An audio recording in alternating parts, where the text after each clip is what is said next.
Have you noticed selvage strips are becoming more decorative? Instead of throwing these away, why not try recycling them? Quick ideas include turning them into ribbons for wrapping paper or making decorative balls or pincushions by wrapping selvages around the leftover batting. A more labor-intensive but fun task is to add these strips to your quilting projects.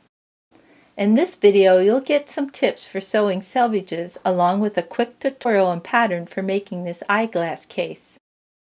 Ready to begin? You can download these directions at learnhowtoquilt.com. Click on the Small Projects tab. Selvages are formed on the edges from the woven threads in the fabric. This edge will not unravel and it doesn't stretch.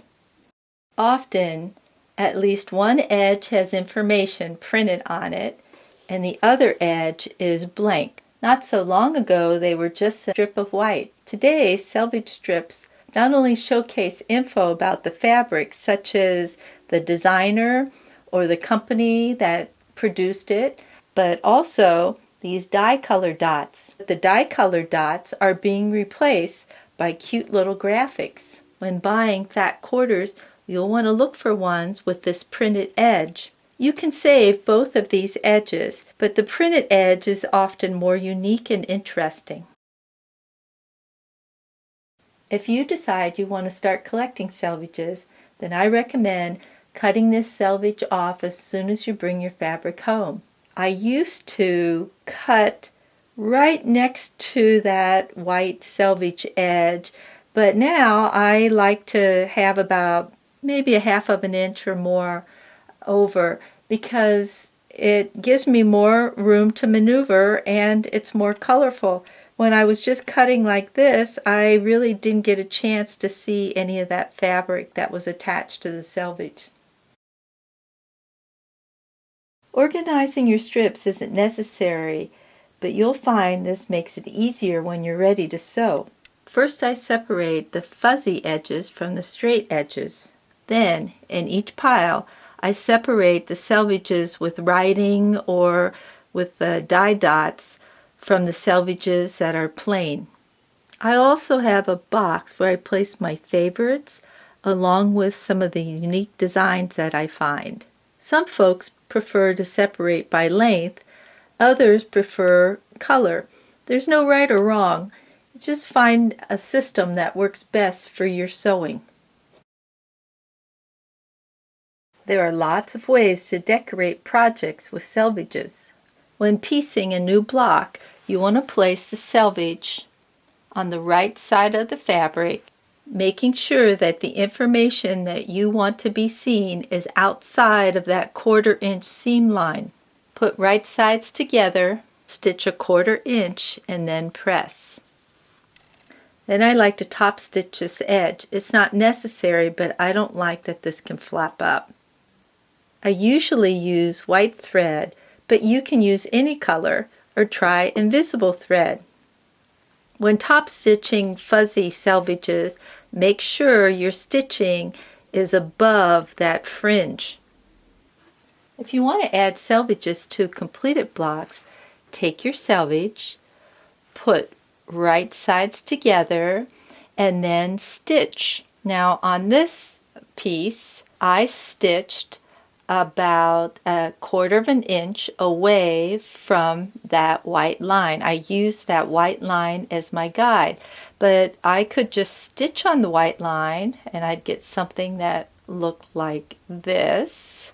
I'd have to clip out that excess fabric down there, or if I want some of the green to show, maybe just a little bit, I could just stitch over about 1/8 of an inch and then press, top stitch, and trim the excess. Once these edges are top stitched, you won't have to worry about any frayed edges. If you have lots of small selvages, you can sew those sections together to form larger pieces. I just put one on top of the other and then sew back and forth. I don't worry about putting right sides together and everything looking polished, as the nature of these is kind of haphazard. You can also cut apart selvages to make your own messages. For example, I'd like to get rid of this name. My apologies to the designer, but I'd like this paper airplane to be next to this writing. So I just cut that out and take this to my machine to stitch. Making fabric with selvages takes a little more time, but you'll end up with a one-of-a-kind project. For this eyeglass case, I cut 2 fabric squares 8.5 inches, one for the lining and one for the foundation. I have assorted selvages, and then I cut 1 square of batting 1/2 of an inch smaller than my fabric squares. Center the batting on your foundation. You should have about 1/4 of an inch all the way around. Turn it over and pin. You'll sew through all these layers when you add the selvage strips, so you won't have to add any quilting later. To add the selvages, you want to start at the bottom and work your way up. Begin about 3/8 to 1/2 of an inch up in order to avoid bulk in the seam. Top stitch this edge. Use a ruler to ensure the selvages are parallel to the edge of your foundation. Grab your next strip and decide on the placement. You want to make sure that this fabric underneath is covered. Top stitch this edge. Position your next strip and then stitch. Continue in this manner until you've filled up your square. When your piece is completely covered, turn it over to trim off the excess. Round off the top corners of your lining fabric. Put right sides together and pin. Start here and sew a 1/4 inch seam all the way around, making sure to leave a 2 to 3 inch opening for turning. Clip the corners and then turn your piece inside out and press. Go about 2 to 3 inches down from the top and top stitch about 1/8 of an inch from the edge. Fold your case in half and pin. Back stitch and begin your stitching here, making sure to catch that opening.